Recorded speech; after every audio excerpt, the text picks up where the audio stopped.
که هره ورځ هګۍ خورئ ستاسو په بدن کې څه پېښیږي؟ آیا ته هره ورځ هګۍ خورې؟ ډېر خلک فکر کوي چې هګۍ ډېرې مفیدې دي، خو ځینې وایي چې د زړه لپاره خطرناکې دي. نن به موږ حقیقت درته ووایو، نو هیله ده ویډیو له پایه راسره وګورئ.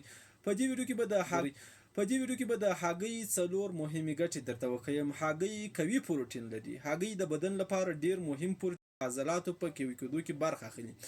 دوهم، دماغ ته ګټه. هګۍ کې د کولن په نامه یو ډول ماده شتون لري چې حافظه قوي کوي.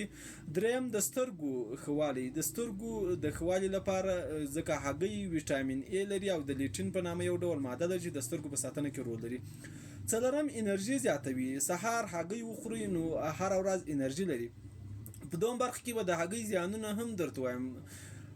زیات استعمال خطر لري. که هګۍ هره ورځ وخورو نو زموږ ستاسو د بدن ګلوسترول لوړیږي. ګلوسترول چې موږ تاسو پیژنو چې د وینې د فشار په ناروغۍ کې، همدارنګه د زړه په ناروغۍ کې خطر لري. د زړه ناروغانو لپاره احتیاط پکار دی. هغه خلک چې د زړه ناروغي لري باید په هګیو کې احتیاط وکړي او هګۍ ونه خوري، او هغه کسان چې د زړه مشکل ولري باید کم استعمال یې وکړي. د خامو هګیو خطر یو مهم راز درته وایم. هغه خلک، ډېر خلک فکر کوي چې دا خامې هګۍ ډېره تقویه لري یا ډېر قوت لري. اکثره خلک پوښتنه کوي چې یعنې موږ خامې هګۍ وخورو که پخې هګۍ؟ خو خامې هګۍ ډېرې مضرې دي. تاسو به لیدلي په ښار کې د کیلې جوس ته خامې هګۍ ورچوي، همدارنګه سهار وختي چې دوی شیدې پخې کړي نو هغو ته خامې هګۍ ورچوي. نو خامې هګۍ تاسې مه استعمالوئ ځکه چې هغه باکتریا لري او د سلمونیا په انتقال کې هم مهم رول لري.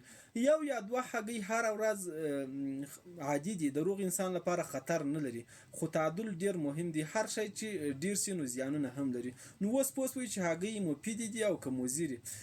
که هګۍ کم استعمال سي مفید دي او که زیاتې سي نو مضرې دي. نو که دا معلومات درته ګټور و نو هیله ده داسې خوندورو معلوماتو لپاره زموږ چینل درسره سبسکرایب کړئ تر څو په راتلونکي کې له داسې معلوماتي ویډیوګانو برخمن شئ. مننه.